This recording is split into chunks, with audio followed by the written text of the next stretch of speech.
Hello दोस्तों, मैं स्वागत करता हूं आप सभी लोगों का आपका अपना channel English learn with practice पर। दोस्तों, आज जो मैंने स्टोरी ली है यह बहुत ही मोरल और नैतिक है।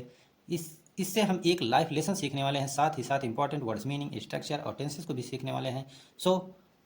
मैंने इसमें वर्ड्स मीनिंग और स्ट्रक्चर को हाईलाइट कर दिया है ताकि हम कम समय में ज़्यादा वर्क कर सकें।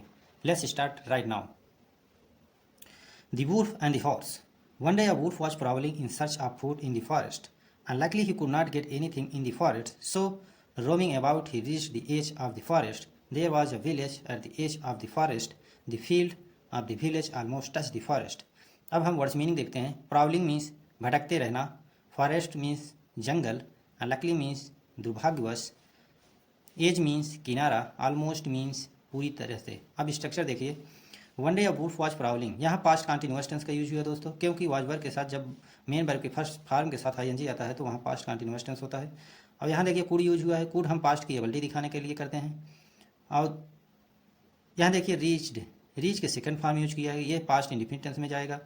और यहाँ देखिए टच, टच्ड, टच के सेकंड फॉर्म है, ये भी पास्ट इंडिफिनिट टेंस में ही जाएगा। अब इसकी हिंदी समझ देखते हैं दोस्तों। The wolf and the horse, भेड़िया और घोड़ा।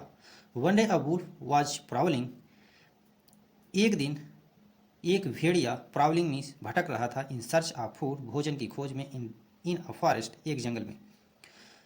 अनलाइकली, दुर्भाग्यवश, he could not get anything, दुर्भाग्यवश वह कुछ प्राप्त न कर सका, इन द फॉरेस्ट, जंगल में, इसलिए रोमिंग अबाउट, वह घूमता रहा इधर उधर।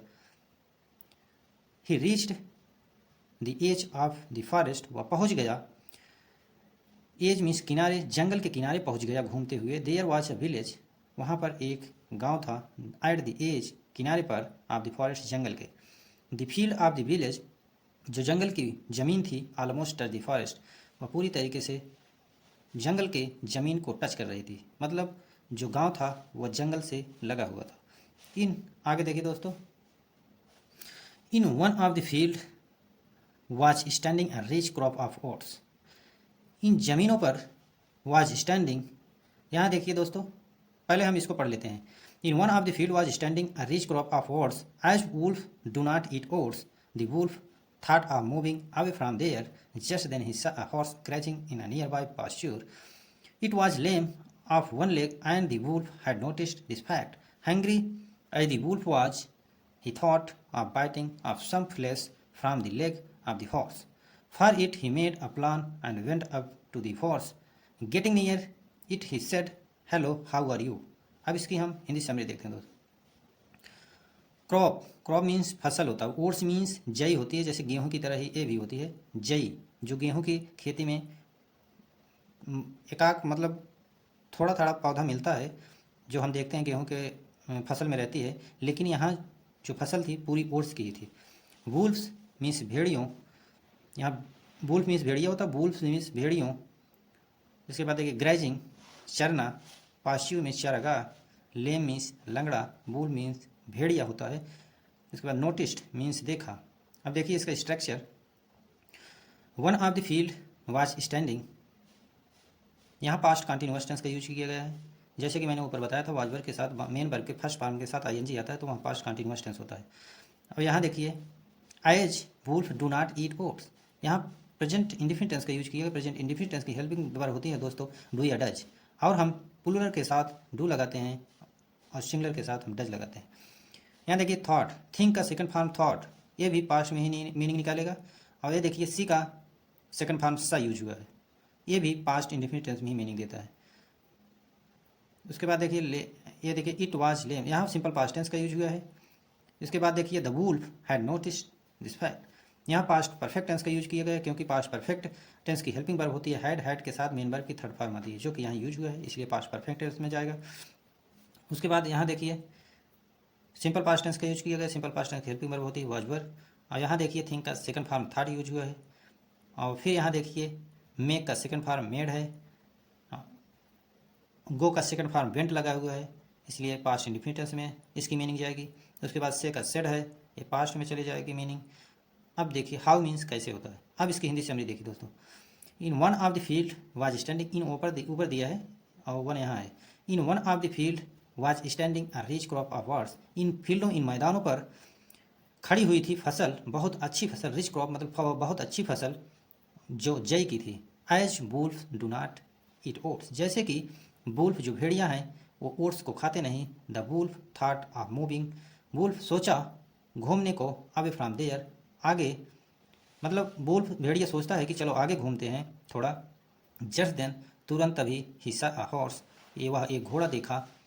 ग्रेजिंग इन नियर बाय पॉश्योर, चरते हुए वहीं पास में एक चारागाह, मतलब वहीं पास में चारागाह में एक घोड़े को चरते हुए देखा। It was lame of one leg, वह एक पैर से लंगड़ा था, मतलब घोड़ा एक पैर से लंगड़ा था। The wolf had noticed this fact, wolf ने जो भेड़िया है वह नोटिस किया, वह देखा। Hungry as the wolf was, जैसे कि वुल्फ भूखा था।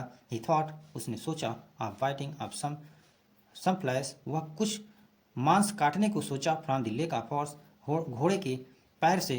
फॉर इट, इसलिए। ही मेड अ प्लान, वह एक प्लान बनाया। And went up to the horse, और घोड़े के पास गया।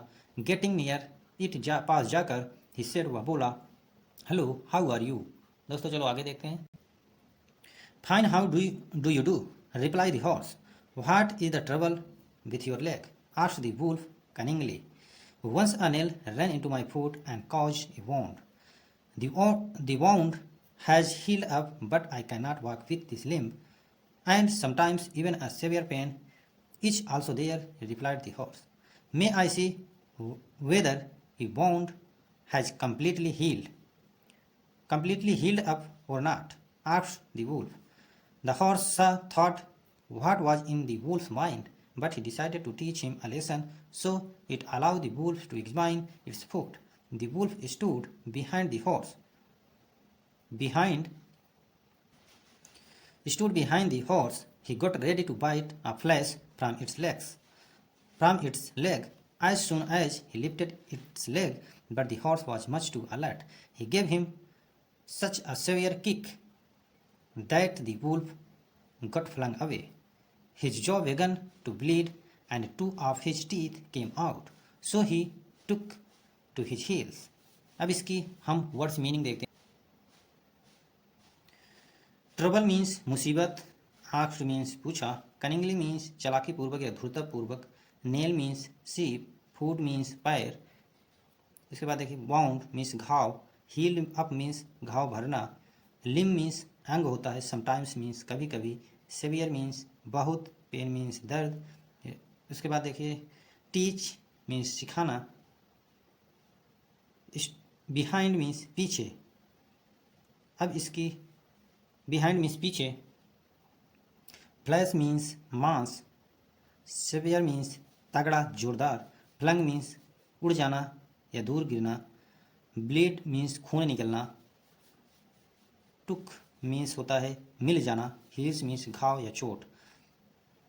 अब इसकी स्ट्रक्चर समझे। रिप्लाई की सेकंड फॉर्म यहाँ यूज हुआ रिप्लाइड।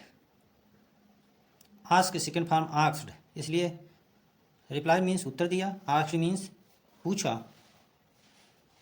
इसके बाद कॉज्ड, कॉज की सेकंड फॉर्म कॉज्ड मतलब कारण था। इसके बाद हील की सेकंड फॉर्म हील, घाव भर जाना। एक बार देखिए यहाँ कैन नॉट की यूज पास्ट की, हमें प्रेजेंट की जब एबिलिटी बताना हो तब हम कैन का यूज करते हैं, यहाँ निगेटिव वर्ड है इसलिए कैन नॉट का यूज हुआ है। और लिम मीन्स अंग होता है, जैसे मैंने बताया था। रिप्लाई की सेकंड फॉर्म रिप्लाइड, इसलिए पास्ट में इसकी पास्ट इंडिफिनिट मीनिंग निकलेगी। अब यहाँ देखिए हील की सेकंड फॉर्म हील्ड, जैसे यहाँ पर था हील्ड। आस्क की सेकंड फॉर्म आस्क्ड। सी, अब सा यहाँ सी का सेकंड फॉर्म है, ये भी पास्ट इंडिफिनिट टेंस में निकालेगा अपनी मीनिंग। यहाँ देखिए सिंपल पास्ट टेंस का यूज हुआ है, क्योंकि सिंपल पास्ट टेंस की हेल्पिंग वर्ब होती है वाज या वर। ये यहाँ देखिए अलाउ की सेकंड फॉर्म अलाउड, ये भी पास्ट इंडिफिनिट टेंस में मीनिंग निकालेगी। यहाँ देखिए डिसाइड की सेकंड फॉर्म डिसाइडेड का यूज हुआ है, डिसाइडेड मीन तय किया। स्टे का सेकंड फॉर्म स्टूड। इसके बाद देखिए आगे देखिए वाज, यहाँ देखिए सिंपल पास्ट टेंस का यूज हुआ है दोस्तों। But the horse was much, simple past tense का यूज हुआ है। गिव, यहाँ पास्ट इंडिफिनिट टेंस का यूज हुआ है, गिव का सेकंड फॉर्म है गेव। यहाँ देखिए गेट का सेकंड फॉर्म है गॉट। और देखिए बिगिन का सेकंड फॉर्म है बिगन। अब देखिए कम की सेकंड फॉर्म में केम, यहाँ भी पास्ट इंडिफिनिट टेंस ही निकलेगी दोस्तों।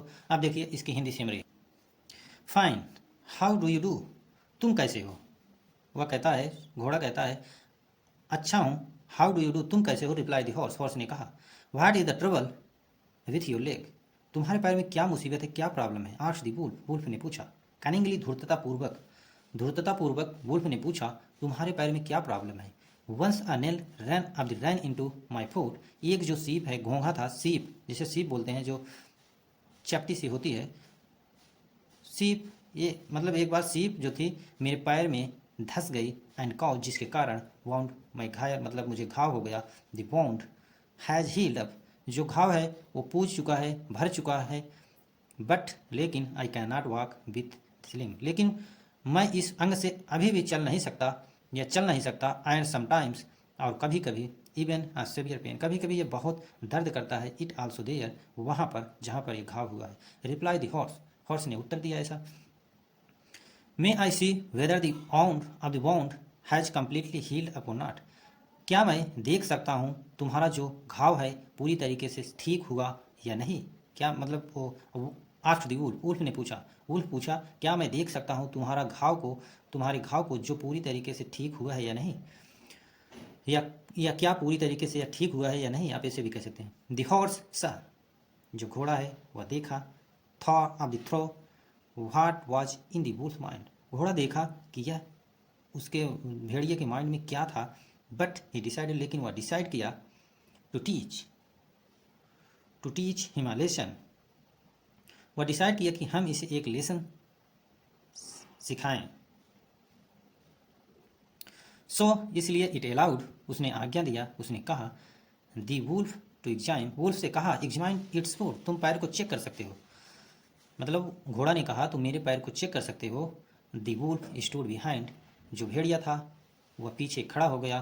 दी हॉर्स, घोड़े के, he got ready to wait a flash, वह तैयार था मांस को काटने को, फ्रॉम इट्स लेग, उसके घोड़े के मतलब पैर से, एज सुन एज, जैसे ही लिफ्टेड, वह अपना लेग उठाया, मतलब जैसे वो अपना लेग उठाया, but the horse was much too alert, लेकिन हॉर्स उससे भी ज़्यादा अलर्ट था, मतलब मच यहाँ कंपेयर किया गया है, बट लेकिन हॉर्स वाज उससे भी ज़्यादा अलर्ट था, much too alert, he gave him such a severe kick, उसने जोरदार किक मारा, लात मारा, that the wolf got flung away, जो भेड़िया था वह दूर जाकर गिरा, his jaw began to bleed, उसके जॉ से, उसके जबड़े से खून निकलने लगा, and two of his teeth come out, और दो दांत उसके बाहर निकल गए, सो इसलिए he took to his heels, उसको भी घाव मिला, चोट मिला।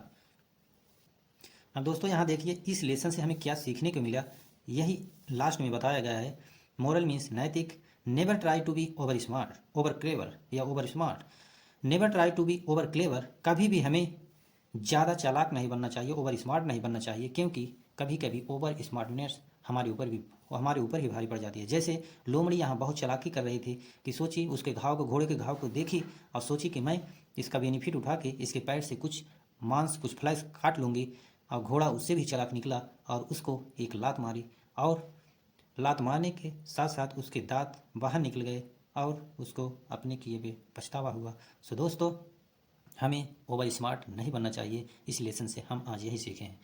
So thank you so much for watching this video.